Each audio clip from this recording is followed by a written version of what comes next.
Hello friends, कैसे हो? मज़ा आ रहा है? अभी हमने प्रेजेंट और पास्ट के टेंसों को जाना। उसी कड़ी में अब हम आगे की ओर बढ़ते हैं। अब हम देखेंगे कि किस तरीके से फ्यूचर इंडेफिनिट टेंस को बनाया जाता है। तो चलिए समझते हैं कि फ्यूचर इंडेफिनिट टेंस कैसा है। तो हिंदी वाक्यों के अंत में गा गी गे, क्या बताया मैंने? हिंदी वाक्यों के अंत में गा गी गे आ जाए तो वह वाक्य फ्यूचर इंडेफिनिट टेंस का होगा। ये सबसे मेन चीज़ होती है, क्योंकि जब तक आप किसी भी वाक्य को पहचानेंगे नहीं तब तक आप ये नहीं बता सकते कि वो कौन सा टेंस है। तो हमने क्या बताया यहाँ पे? हिंदी वाक्यों के अंत में गा गी गे आ जाए तो वह वाक्य फ्यूचर इंडेफिनिट टेंस का होगा। चलिए आगे बढ़ते हैं। अगला हमारा सेंटेंस आता है अफर्मेटिव सेंटेंस।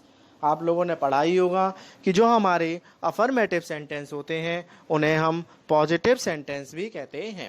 चलिए बनाने के नियम को जानते हैं। सबसे पहले आई और बी के साथ आपको मैंने बताया था कि अंग्रेजी में 3 तरह के पर्सन होते हैं, फर्स्ट पर्सन, सेकंड पर्सन और थर्ड पर्सन। तो यहाँ पर हम बात फर्स्ट पर्सन की कर रहे हैं कि आई और बी के साथ शैल का प्रयोग तथा बाकी यानी सेकंड और थर्ड पर्सन के साथ विल का प्रयोग किया जाता है। समझ में आया आपको? मैंने क्या बताया कि फ्यूचर इंडेफिनिट टेंस में अफर्मेटिव वाक्यों में आई और बी के साथ शैल का तथा बाकी सभी वाक्यों के साथ या बाकी सभी कर्ताओं के साथ विल का प्रयोग करते हैं। चलिए रूल नंबर 2, वर्ब की फर्स्ट फॉर्म का प्रयोग किया जाता है। ठीक। रूल नंबर 3, तो 3 में हमारा जो फॉर्मेट है वो आता है सबसे पहले सब्जेक्ट, फिर विल या सेल। अगर आई और वी है तो सेल लगाइए, अदर है तो विल लगाइए, फिर वर्ब की फर्स्ट फॉर्म, फिर ऑब्जेक्ट, फिर प्लेस और फिर टाइम। आगे हम एग्जाम्पल को देखते हैं। मैं तुम्हारे साथ दिल्ली जाऊंगा। तो देखिए इसमें सब्जेक्ट क्या दिखाई दे रहा है? मैं की अंग्रेजी क्या होती है? आई। अब आई के साथ में क्या लगेगा? सेल। अब क्या कर रहा है? वो जा रहा है, तो जाने की स्पेलिंग क्या होती है? गो। कहाँ पे जा रहा है? दिल्ली जा रहा है, तो गो टू दिल्ली। अब क्या कर रहा है? किसके साथ जा रहा है? तुम्हारे साथ, तो विद यू। तो पूरा वाक्य क्या बना? I shall go to Delhi with you. इस तरीके से इस वाक्य की ये अंग्रेजी बनी। इस वाक्य के माध्यम से हमने जाना कि किस तरीके से आई और बी के साथ सेल का तथा बाकी सभी के साथ विल का प्रयोग करते हैं। चलिए नोट देखते हैं। यदि किसी वाक्य में या यदि किसी वाक्य से संकल्प, इच्छा, धमकी, आदेश, वचन, विश्वास, यानी कि यदि किसी वाक्य में संकल्प की बात हो रही हो, इच्छा की बात हो रही हो, धमकी की बात हो रही हो, आदेश की बात हो रही हो, वचन की बात हो रही हो या विश्वास की बात हो रही हो, तो वहाँ पर आई और बी के साथ विल का प्रयोग, बाकी सभी के साथ सेल का प्रयोग किया जाता है। मतलब यदि वाक्य के अंदर अवश्य आ जाए, संकल्प आ जाए, इच्छा आ जाए, धमकी आ जाए, आदेश आ जाए, वचन आ जाए, तो वहाँ पर हम उल्टा कर देते हैं। आई और वी के साथ विल का प्रयोग, बाकी सभी के साथ शैल का प्रयोग करते हैं। चलिए एग्जाम्पल समझते हैं। हम यह काम अवश्य करेंगे। तो देखिए यहाँ पे क्या आ गया? अवश्य आ गया। तो सबसे पहले हम की स्पेलिंग, हमको हम किससे प्रदर्शित करते हैं? बी से। अब बी के साथ में क्या लगाया जाता है? विल। तो वी विल, क्या बताया मैंने? We will. अब करने की स्पेलिंग क्या होती है? डू। अब क्या कर रहे हैं? काम। कैसा काम? यह काम।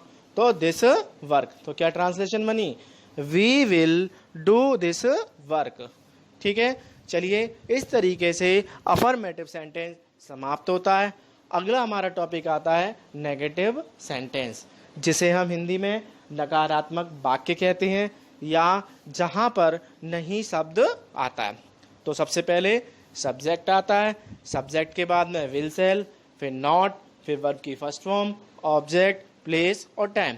क्योंकि आप लोगों ने पीछे पढ़ा ही था कि आई और बी के साथ सेल का प्रयोग करते हैं, बाकी सभी के साथ विल का प्रयोग करते हैं। इसीलिए मैंने यहाँ पर डायरेक्ट दिखा दिया कि सबसे पहले सब्जेक्ट, फिर विल या शैल, फिर नॉट, वर्ब की फर्स्ट फॉर्म, ऑब्जेक्ट, प्लेस और टाइम।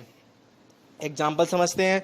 मैं शाम की गाड़ी से आगरा नहीं जाऊंगा। क्या बताया मैंने? मैं शाम की गाड़ी से आगरा नहीं जाऊंगा। तो I shall not go to Agra. I shall not go to Agra by the evening train. क्या बताई translation? I shall not go to Agra by the evening train. समझते हैं। सबसे पहले बात क्या हो रही थी? मैं। तो मैं के लिए क्या आता है? आई। अब आई के साथ क्या आता है? शैल। अब यहाँ पे आपको नहीं दिखाई दे रहा है तो इसलिए क्या लगा दिया हमने? नॉट। अब क्या है? जाना। तो जाने की अंग्रेजी क्या होती है? गो। अब कहाँ जा रहा है वो? आगरा। तो टू आगरा। तो क्या सेंटेंस बना? I shall not go to Agra. अब किससे आगरा? शाम की गाड़ी से। तो से प्रपोजिशन है तो प्रपोजिशन के लिए क्या लगा दिया? बाय। B by by. तो द इवनिंग ट्रेन। तो I shall not go to Agra by the evening train. चलिए आगे बढ़ते हैं। इसमें नोटेड पॉइंट को समझते हैं। अगर कभी नहीं आ जाए तो क्या लगता है? नेवर लगता है। मैंने पहले भी समझाया था आपको। प्लस वर्ब की फर्स्ट फॉर्म का प्रयोग किया जाता है। जैसे वे नदी में कभी नहीं नहाएंगे। तो वे की स्पेलिंग क्या होती है? They will never.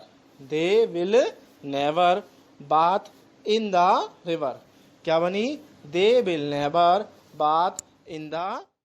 अभी हमने नेगेटिव को जाना कि किस तरीके से नहीं के लिए नॉट का प्रयोग किया जाता है और कभी नहीं के लिए नेवर का प्रयोग करते हैं। चलिए आगे बढ़ते हैं। Interrogative sentence. इंट्रोगेटिव सेंटेंस दो तरीके के होते हैं। सिंपल क्वेश्चन वर्ड, ये मैं पहले ही आप लोगों को समझा चुका हूँ। ऐसे वाक्य जिनकी शुरुआत क्या शब्द से होती है उन्हें सिंपल इंट्रोगेटिव कहते हैं। और ऐसे वाक्य जो कब, क्यों, कहाँ, कैसे से होते हैं उन्हें हम क्वेश्चन मार्क यानी कि प्रश्न सूचक, प्रश्नवाचक वाक्य कहते हैं। इसी कड़ी में इंट्रोगेटिव नेगेटिव सेंटेंस भी आता है। तो मैं अपनी वीडियो में इंट्रोगेटिव सेंटेंस के साथ ही इंट्रोगेटिव नेगेटिव सेंटेंस को लेकर चलता हूँ। क्यों चलता हूँ? क्योंकि उसमें कोई भी नया नियम नहीं होता, केवल नॉट होता है। ठीक, इसीलिए आप लोगों का टाइम बर्बाद ना किया जाए, इसीलिए इंट्रोगेटिव सेंटेंस में मैं हमेशा इंट्रोगेटिव नेगेटिव सेंटेंस को लेकर चलता हूँ। चलिए आगे बढ़ते हैं इंट्रोगेटिव सेंटेंस की तरफ। Rule number 1। तो जिन वाक्यों की शुरुआत क्या शब्द से होती है? जिन वाक्यों की शुरुआत क्या शब्द से होती है? तो सबसे पहले क्या होगा? विल या शैल लगाया जाएगा, फिर सब्जेक्ट, फिर नॉट, फिर वर्ब की फर्स्ट फॉर्म, फिर ऑब्जेक्ट, फिर प्लेस और फिर टाइम। देखिए मैंने अभी बताया था कि मैं अपने नोट्स में इंट्रोगेटिव के साथ इंट्रोगेटिव नेगेटिव को लेकर चलता हूँ। अगर सपोज दैट आपको केवल इंट्रोगेटिव को ही समझना है तो आप इसमें से नॉट को हटा दीजिए, लेकिन अगर आप इंट्रोगेटिव नेगेटिव को भी साथ में लेके चलना चाहते हैं तो आप इसमें नॉट को इंक्लूड कर दीजिए। जैसा आपको अच्छा लगे आप वैसा करिए। चलिए एग्जाम्पल समझते हैं। क्या वह अपनी बहन के साथ कानपुर जाएगी? तो विल जाएगी आ रहा है यानी कि वो लड़की है, तो यहाँ पर क्या आएगा? सी होगा। अगर होता जाएगा तो क्या होता? लड़का होता, तो वहाँ पे क्या आता? ही आता। तो will she go to Kanpur with her sister. क्या होगी इसकी translation? Will she go to Kanpur with her sister.